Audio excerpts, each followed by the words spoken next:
আসসালামু আলাইকুম রহমতুল্লাহ। সম্মানিত দর্শক, উল্লাপাড়া শহীদ মিনারের সামনে আজ একটা বিশাল মানববন্ধন হচ্ছে, আপনারা দেখুন।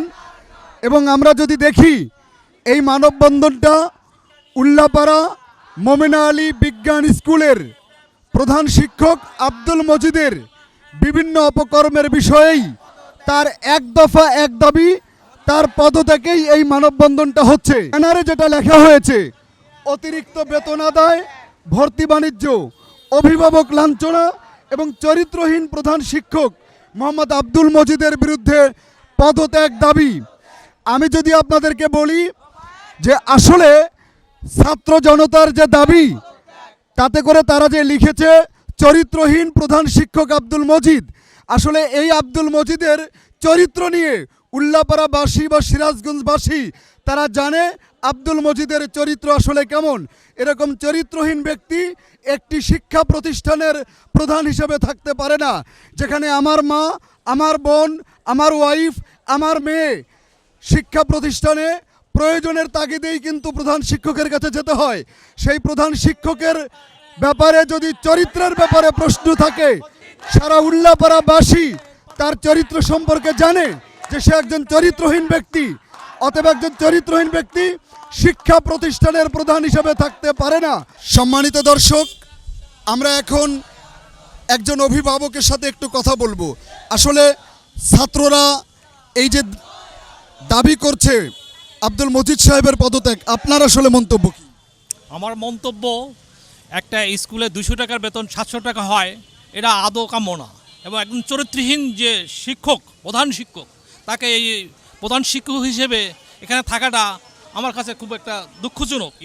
কেমনে থাকে এটা আমার জানা নেই। আপনার ব্যাপারে আসলে মন্তব্য কি? না, আমার মন্তব্য আপনি ঠিক বলছেন।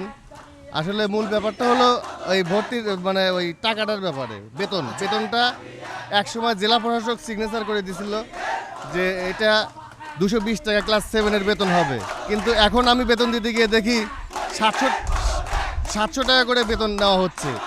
তো সেই মর্মে আমি একটা কাগজ নিয়ে আসছিলাম যে টিওনো সাহেব বরাবর আমি দিতে যাব, কিন্তু তখনই দেখি আপনাদের এই মানববন্ধন, তখন আপনার সাথে একতা প্রকাশ করে আমি এই জায়গায় দাঁড়িয়েছি। আমরা একটা ছাত্রের হাতে দেখতে পাচ্ছি যে সে এখানে লেখা আছে প্লে কার্ডে, চরিত্রহীন বিদ্বান হলেও তার সঙ্গ পরিত্যাগ করা উচিত।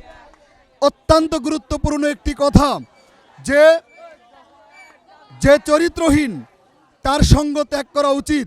শিক্ষার এবং শিক্ষকের প্রথমতম শর্ত হচ্ছে চরিত্র চরিত্র চরিত্র চরিত্র যদি কারো ঠিক না থাকে, তার কাছে আমার মেয়ে, আমার ওয়াইফ, আমার মা, আমার বোন নিরাপদ হতে পারে না।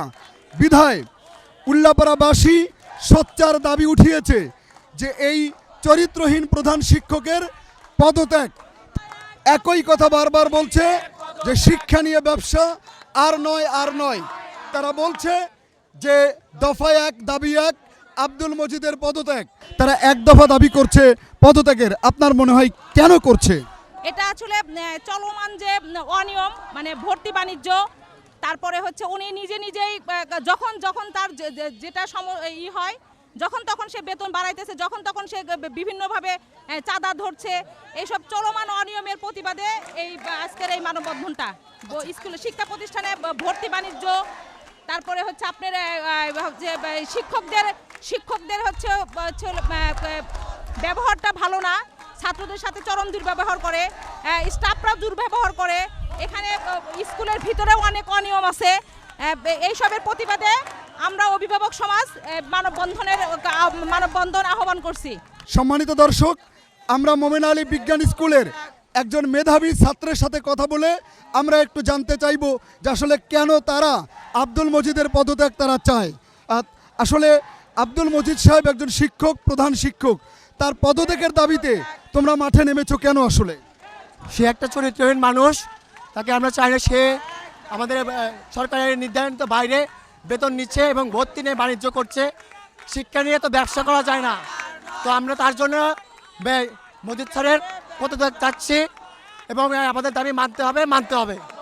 সম্মানিত দর্শক, আমরা যেটা জানলাম যে ভর্তি নিয়ে বাণিজ্য, আসলে একটা ক্লাসে 50-55 জন ভর্তি করা যেতে পারে, সেখানে এক একটা ক্লাসে 120 জন 25 জন উপস্থিত থাকে, 145 বা 150 জন পর্যন্ত ভর্তি করেছে প্রতিটি ক্লাসে।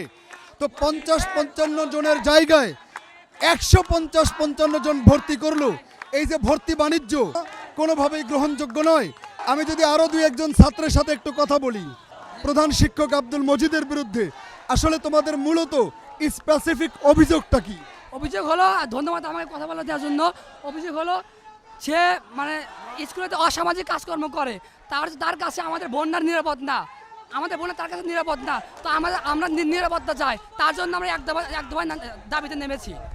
একজন স্টুডেন্ট যদি মনে করে তার কাছে তার বোন নিরাপদ নয়, কোনো মেয়ে স্টুডেন্ট নিরাপদ নয়, এর চেয়ে বড় অভিযোগ আর কি হতে পারে?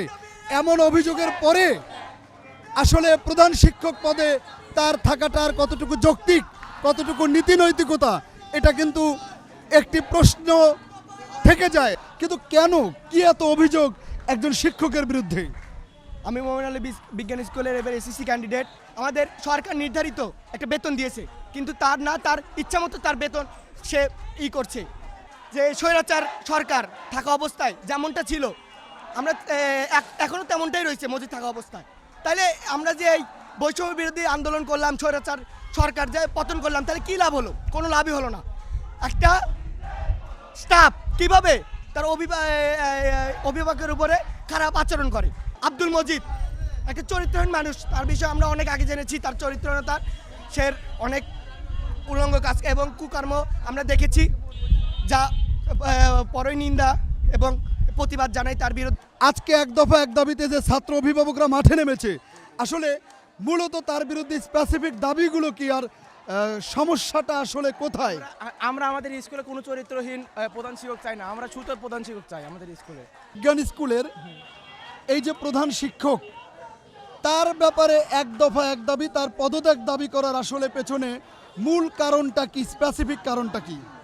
এখন তো অনেক কারণে আমাদের সামনে আছে, তার ভিতর আমরা যেহেতু আমাদের স্যার একদিন 2017 সালে ঘটনা, সে একটা দুর্ঘটনা ঘটেছিল, যার ফলে আমরা তারপরেও সে আসছে এখানে স্কুলে। এত চরিত্রহীন মানুষ, আমরা তাও তাকে রাখছি। কিন্তু একজন চরিত্রহীন মানুষ কি বলা যায়, কোন গ্যারান্টি আছে যে একজন চরিত্রহীন মানুষের কাছে যদি আমাদের বোনরা যায় তার কাছে করতে সে কোনো খারাপ ঘটনা ঘটাবে না? এর কোনো মানে আছে? সম্মানিত দর্শক, উল্লাপাড়ার শিক্ষানুরাগী দুইবারের সফল এমপি জনাব এম আকবর আলী সাহেবের প্রতিষ্ঠিত প্রতিষ্ঠান মোমিলা আলী বিজ্ঞান স্কুলের মতো একটি শিক্ষা প্রতিষ্ঠানে এখনও একজন চরিত্রহীন ব্যক্তি প্রতিষ্ঠান প্রধান হিসাবে আছে এবং ভর্তি বাণিজ্য করে। 55 জন স্টুডেন্ট একটা ক্লাসে থাকার কথা, সেখানে 140-45 জন পর্যন্ত ভর্তি করে। আবার 250 টাকার সরকারের নির্ধারিত বেতন 700 টাকা নেয়, এবং এটার প্রতিবাদ করতে গেলে অভিভাবকদের সাথে খারাপ আচরণ। আসলে যখন কোনো ঘটনা ঘটে তার পিছনে কোনো কারণ থাকে। এই দীর্ঘদিনের অব্যবস্থাপনা, মজিদ সাহেব স্কুলে আসার পর থেকেই এই বেতন বাড়ায়, এই বেতন কমায়, গভর্নমেন্ট রুল রেগুলেশন কিছু মানে না। জানুয়ারি মাসে বেতন নিল 250 টাকা, টিউনো স্যার বাইদে দিলেন 250 টাকা, সে মানে না। স্কুলের সভাপতি, গভর্নিং বডির সভাপতি বানিয়ে দিল মৎস্য অফিসারকে, উনি মজিদ সাহেবরে হুলায় দেয় 700 টাকার নিচে নেবেন না, আর উনি বলে দেয় গার্জেনদের 250 টাকার বেশি দিবেন না। গার্জেনরা স্কুলে গেলে পরে তাদের পিয়ন দিয়ে ধাক্কা দিয়ে বাই করে দেয়। স্কুলের টিচাররা সিগারেটের প্যাকেট ঘুষ না হলে পরে প্র্যাকটিক্যাল খাতা সিগনেচার করে না। একটা ক্লাসে 40 থেকে 50টা ছাত্র থাকা উচিত, ছাত্র আছে 120টা 30টা করে। গত 15 দিনে কম করে হলো 100 ছাত্রকে অবৈধভাবে ভর্তি করছে, 23 থেকে 28 হাজার টাকা করে নিয়ে।